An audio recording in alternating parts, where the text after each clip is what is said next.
ओम शांति। 14 अक्टूबर 2024। सुनते हैं आज की मुरली। बाबा ने कहा, मीठे बच्चे, hear no evil, see no evil.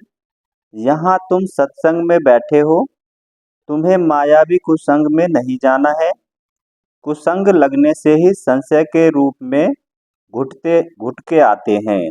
बाबा ने कहा, कुसंग लगने से ही संशय के रूप में घुट के आते हैं। सुनते हैं आज के मुरली का प्रश्न। बाबा ने कहा, इस समय किसी भी मनुष्य को स्पिरिचुअल नहीं कह सकते, क्यों? उत्तर है, बाबा ने कहा, क्योंकि सभी देह अभिमानी है। देह अभिमान वाले स्पिरिचुअल कैसे कहलाया जा सकता? स्पिरिचुअल फादर तो एक ही निराकार बाप है, जो तुम्हें भी देही अभिमानी बनने की शिक्षा देते हैं। सुप्रीम का टाइटल भी एक बाप को ही दे सकते हैं। बाप के सिवाय सुप्रीम कोई भी कहला नहीं सकते। ओम शांति। बच्चे जब यहाँ बैठते हो तो जानते हो बाबा हमारा बाबा भी है, टीचर भी है और सतगुरु भी है।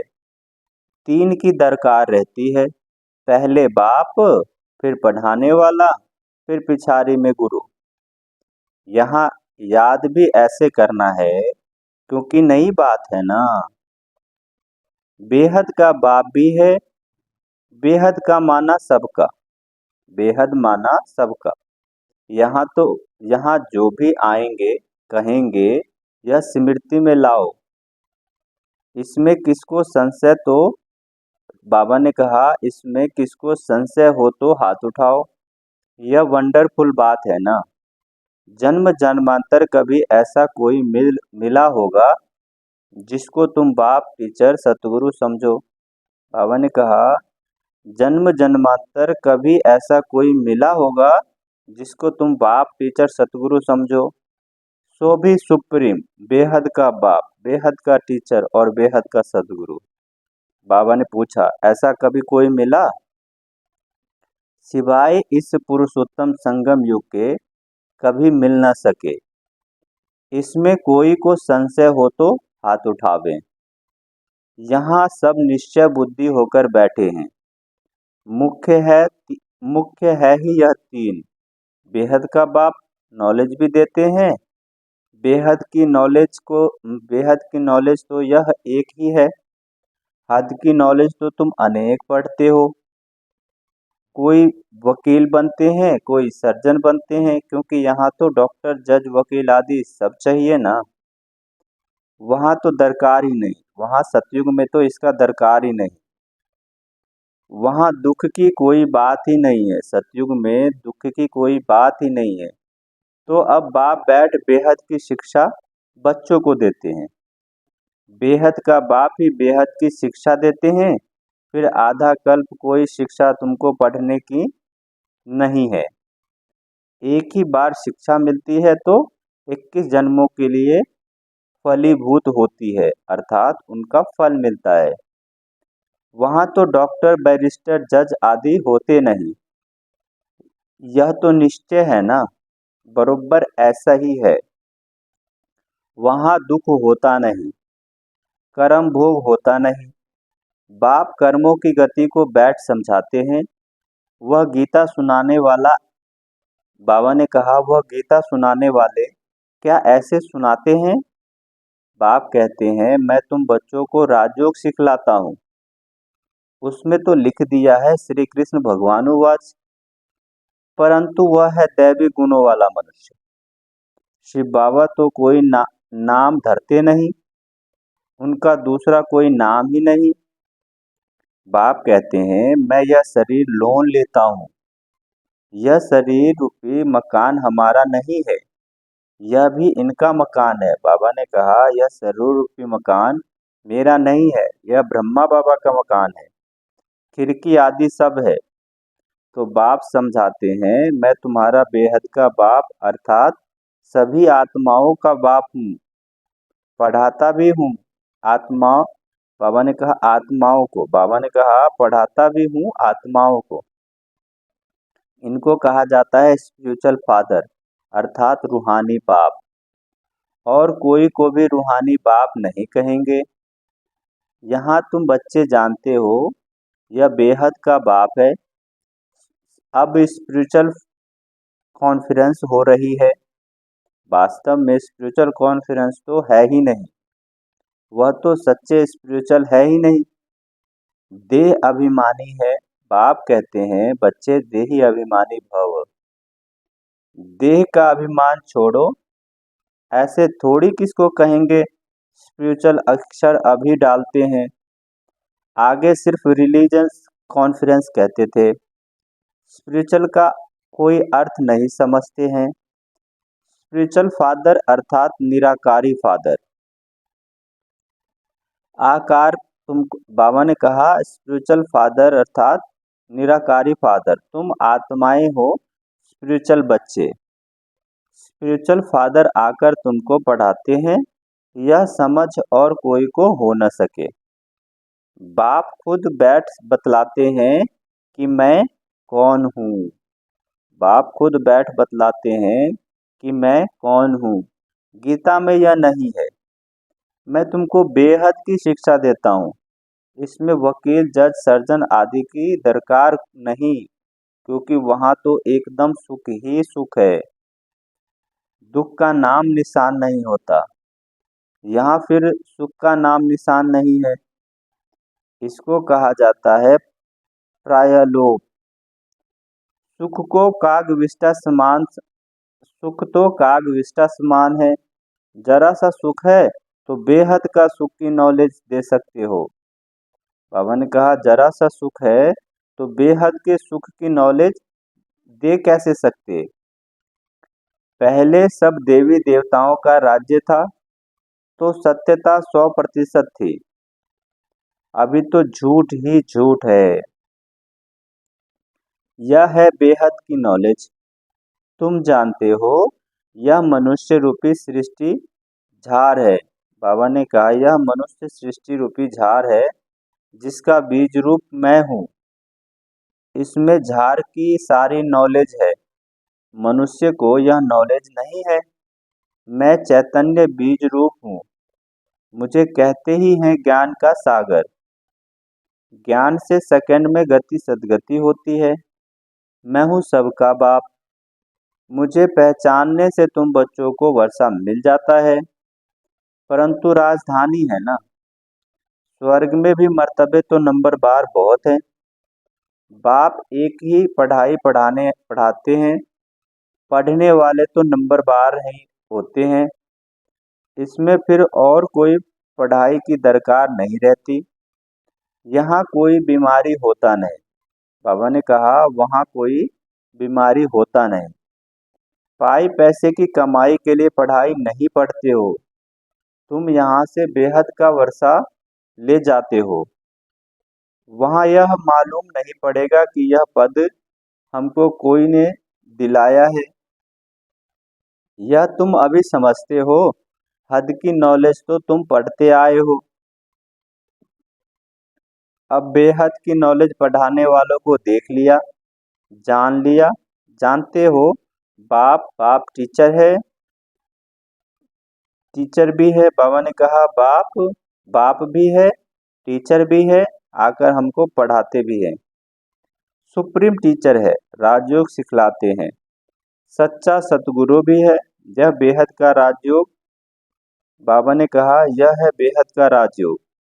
वह बैरिस्टर डॉक्टरी ही सिखलाएंगे, क्योंकि यह दुनिया यह दुनिया ही दुख की है। वह सब है हद की पढ़ाई, यह है बेहद की पढ़ाई। बाप तुमको बेहद की पढ़ाई पढ़ाते हैं, यह भी जानते हो। यह बाप टीचर सतगुरु कल्प कल्प आते हैं, फिर यही पढ़ाई पढ़ाते हैं सत्युग त्रेता के लिए। फिर प्रायः लोप हो जाता है, सुख की प्रालब्ध पूरी हो जाती है ड्रामा अनुसार। यह बेहद का बाप बैठ समझाते हैं, उनको ही पतित पावन कहा जाता है। श्री कृष्ण को तमेव माता च पिता व पतित पावन नहीं कहेंगे। इसमें मर्तबे और उन, बाबा ने कहा इनके मर्तबे और उनके मर्तबे में रात दिन का फर्क है। अब बाप कहते हैं मुझे पहचानने से तुम सेकंड में जीवन मुक्ति पा सकते हो। अब श्री कृष्ण भगवानुवाच अगर होते तो कोई भी झट पहचान ले। श्री कृष्ण का जन्म कोई दिव्य अलौकिक नहीं गाया हुआ है, सिर्फ पवित्रता से होता है। बाप तो कोई गर्भ से नहीं निकलते। समझाते हैं मीठे मीठे रूहानी बच्चों, रूह ही पढ़ती है। अब संस्कार अच्छे व बुरे रूह में ही रहते हैं। जैसे जैसे कर्म करते हैं उस अनुसार उन्हें शरीर मिलता है। कोई बहुत दुख भोगते हैं, कोई काने को बाबा ने कहा कोई काने कोई बहरे होते हैं। कहेंगे पास्ट में ऐसा कर्म किया है जिसका यह फल है। आत्मा के कर्मों अनुसार ही रोगी शरीर आदि मिलता है। बाबा ने कहा अभी तुम बच्चे जानते हो, हमको पढ़ाने वाला है god father, god teacher, god preceptor, धर्म स्थापक। इसको कहते हैं गॉड परमात्मा। बाबा ने कहा उसको कहते हैं गॉड परमात्मा। उसको मिलाकर परमात्मा कहते हैं। परम आत्मा को मिला के परमात्मा कहते हैं। Supreme soul. ब्रह्मा को तो सुप्रीम नहीं कहेंगे। सुप्रीम अर्थात ऊंचे ते ऊंच, पवित्र ते पवित्र। मर्तबा तो हर एक के अलग अलग है। श्री कृष्ण का जो मर्तबा है वह दूसरों को मिल नहीं सकता। प्राइम मिनिस्टर का मर्तबा दूसरे को थोड़े ही देंगे। बाप का भी मर्तबा अलग है। ब्रह्मा विष्णु शंकर का भी अलग है। ब्रह्मा विष्णु शंकर देवता है, शिव तो परमात्मा है। दोनों को मिलाकर शिव शंकर कैसे कहेंगे? दोनों अलग अलग है ना। न समझने के कारण शिव शंकर को एक कह देते हैं, नाम भी ऐसे रख देते हैं। यह सब बातें बाप ही आकर समझाते हैं। तुम जानते हो यह बाबा भी है, टीचर भी है, सतगुरु भी है। हर एक मनुष्य को बाप भी होता है, टीचर भी होता है और गुरु भी होता है। जब बूढ़े होते हैं तो गुरु कर देते हैं। आजकल तो छोटेपन से ही गुरु करा देते हैं। समझते हैं अगर गुरु नहीं किया तो अवज्ञा हो जाएगी। आगे 60 साल के वर्ष के बाद गुरु करते थे। वह होती है वानप्रस्थ अवस्था, निर्माण अवस्था। वाणी से परे स्वीट साइलेंस होम, जिसमें जाने के लिए आधा कल्प तुमने मेहनत की है, परंतु पता ही नहीं तो कोई जा नहीं सकते। किसको रास्ता बता कैसे सकते हैं? एक के सिवाय तो कोई रास्ता बता न सके। सबकी बुद्धि एक जैसी नहीं होती। कोई तो जैसे कथाएं सुनते हैं, फायदा कुछ नहीं, उन्नति कुछ नहीं। तुम अभी बगीचे के फूल बनते हो। बाबा ने कहा तुम अभी बगीचे के फूल बनते हो, फूल से कांटे बने, अब फिर कांटे से फूल बाप बनाते हैं।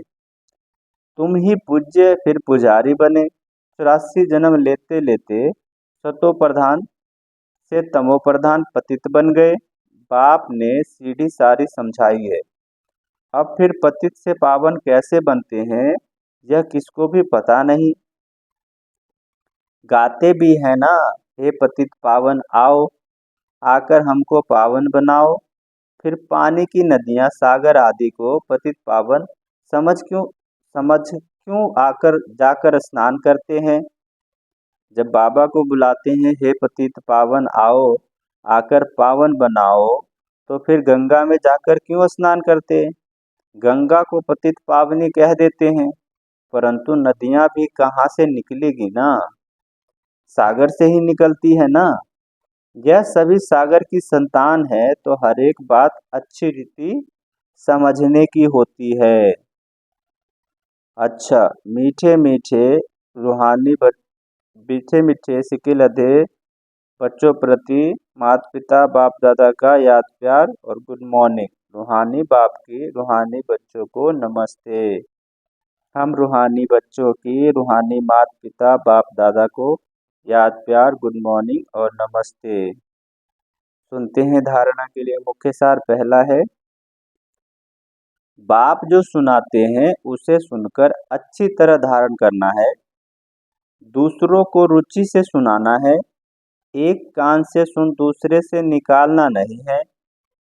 कमाई के समय कभी उबासी नहीं लेनी है। सुनते हैं धारणा के लिए दूसरा पॉइंट। बाबा ने कहा, बाबा का राइट हैंड बन बहुतों का कल्याण करना है। नर से नारायण बनने और बनाने का धंधा करना है। आज का मुरली का वरदान है, किसी के व्यर्थ समाचारों को सुनकर इंटरेस्ट बढ़ाने के बजाय फुल स्टॉप लगाने वाले परमत से मुक्त भव। किसी के व्यर्थ समाचारों को सुनकर इंटरेस्ट बढ़ाने के बजाय फुल स्टॉप लगाने वाले परमत से मुक्त भव। कई बच्चे चलते चलते श्रीमत के साथ आत्माओं की परमत मिक्स कर देते हैं। जब कोई ब्राह्मण संसार का समाचार सुनाते हैं तो उसे बहुत इंटरेस्ट से सुनते हैं, कर कुछ नहीं सकते और सुन लेते हैं तो वह समाचार बुद्धि में चला जाता है, फिर टाइम वेस्ट होते हैं।